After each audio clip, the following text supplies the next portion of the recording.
A esposa do deputado Eduardo Bolsonaro, Heloísa Bolsonaro, falou sobre os sentimentos da família após a divulgação do resultado da eleição.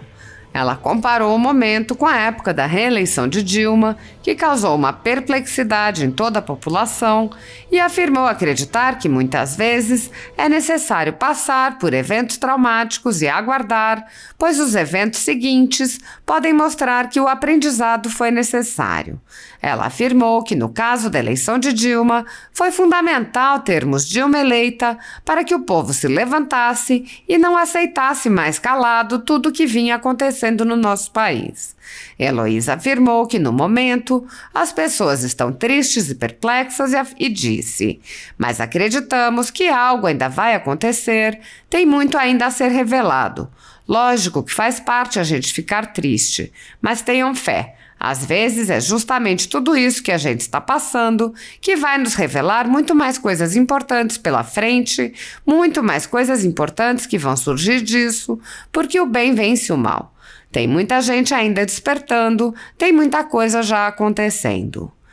A ditadura da toga segue firme. O Brasil tem hoje presos políticos e jornais parlamentares e influenciadores censurados. A Folha Política tem toda a sua receita, gerada desde 1º de julho de 2021, confiscada por uma canetada do ministro Luiz Felipe Salomão, ex-corregedor do TSE, com aplauso e o respaldo dos ministros Luiz Roberto Barroso, Alexandre de Moraes e Edson Fachin.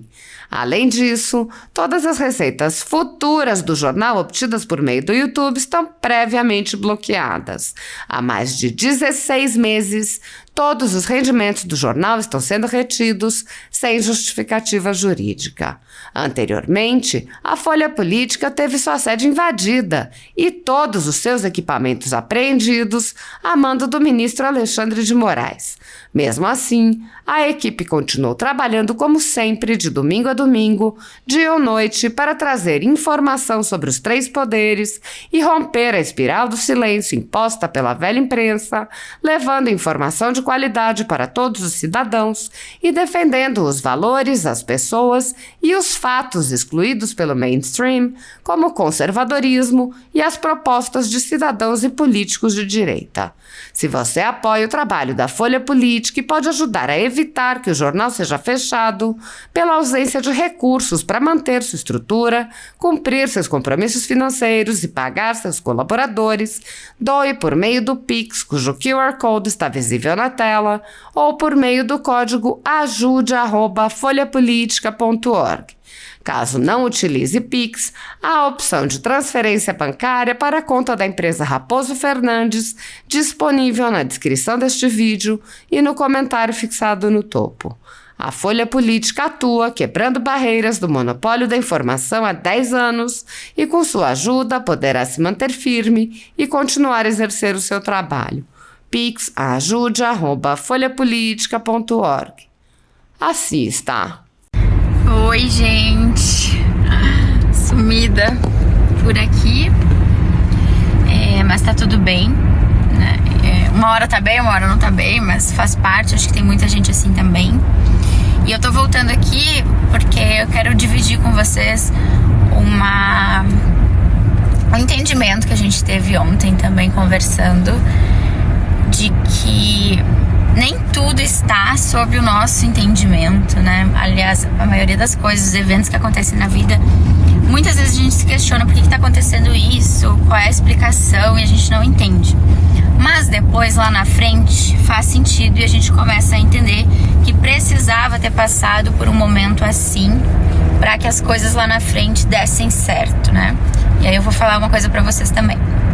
Nas eleições de 2014, muitas pessoas, a grande maioria de nós todos, ficamos revoltados, né, incrédulos do resultado daquelas eleições.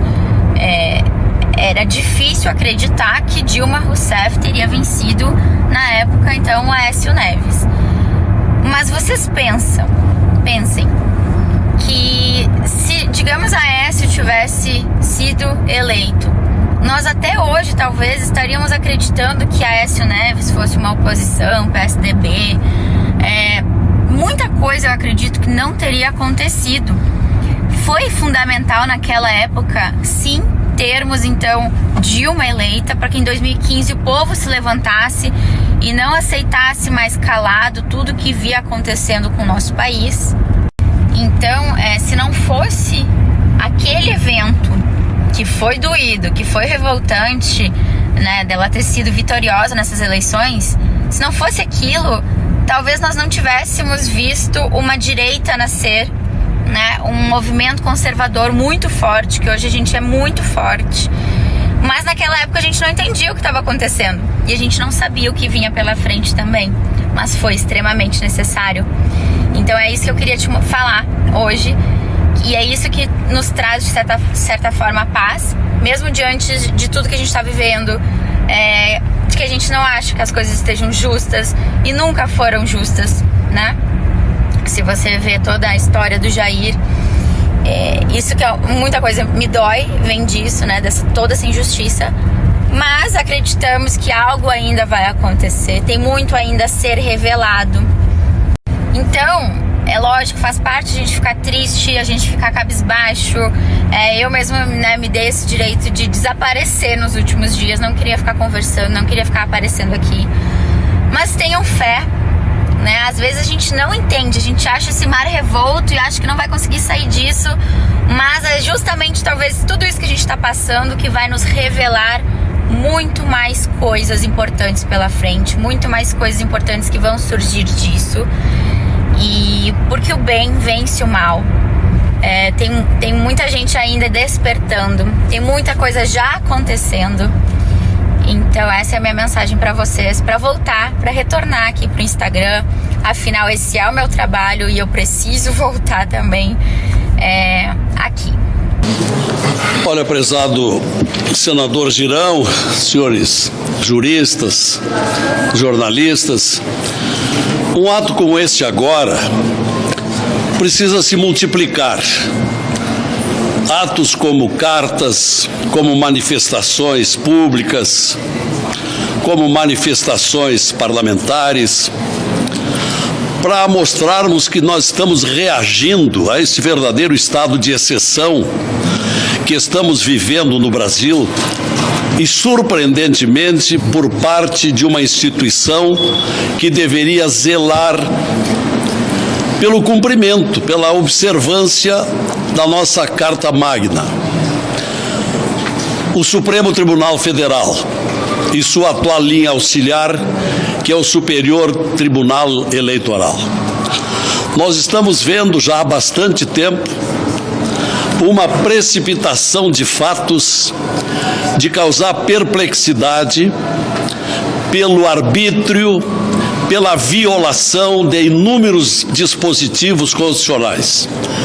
É o artigo 5º sobre a liberdade de pensamento e de expressão, é o artigo 129 da Constituição, sobre as prerrogativas do Ministério Público, que vem sendo ignorado, é o artigo 220, sobre a total liberdade da imprensa, etc. Tudo isso vem sendo atropelado pela Suprema Corte, por determinados ministros que hoje defendem uma ideologia. Hoje nós não temos um Supremo Tribunal Federal isento, imparcial, respeitado. Nós temos um Supremo Tribunal Federal aparelhado por uma ideologia política ou por conveniências, razão porque tenho inclusive aqui no Senado uma proposta de emenda constitucional desde 2015, no sentido de mudar-se o critério de indicação dos ministros da Suprema Corte, porque eles se tornam dependentes, agradecidos, ou então numa linha ideológica de quem os indicou. Até hoje não conseguimos dar andamento nessa PEC. Mas a verdade é que os últimos acontecimentos vêm se precipitando, ora censurando uma emissora de rádio tradicional, destemida como é a Jovem Pan, a Tribuna do Povo lá de Curitiba, o jornal...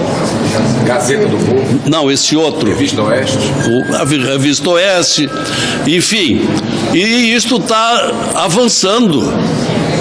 daqui a pouco atinge a todos os senhores que estão aqui representando a imprensa, que terão cerceadas as suas liberdades de noticiar e de criticar, porque muitos dos nossos colegas, e falo aqui também como jornalista que fui por décadas, já vem sofrendo estas exorbitâncias do Poder Judiciário. E o pior de tudo é que o nosso Senado Federal se mantém inerte, omisso, como se nada estivesse acontecendo. Daqui a pouco eu vou para a tribuna verberar sobre isso, sobre essa inércia do Senado Federal. E os pedidos de impeachment daqueles que ferem a Constituição não andam, vão todos para a gaveta, sem ao menos ter uma instrução normal pelo rito que estabelece a Lei 1075 de 1950. Enfim, senhores, eu não estou dizendo aqui nenhuma novidade. O que eu estou dizendo aqui é do conhecimento de todos, ainda mais dos senhores jornalistas, parlamentares e, sobretudo, os juristas que aqui estão, sabem sobejamente disso que está acontecendo. Agora, o que não pode acontecer é que continuemos alienados, equidistantes, como se nada estivesse acontecendo. E é por isso que digo o que disse na abertura. Atos como este devem se disseminar e verberarmos cada vez mais forte contra o estado de coisas que estamos vivendo. É que, resumidamente, senador Girão, é o que eu gostaria de dizer e disse. Obrigado.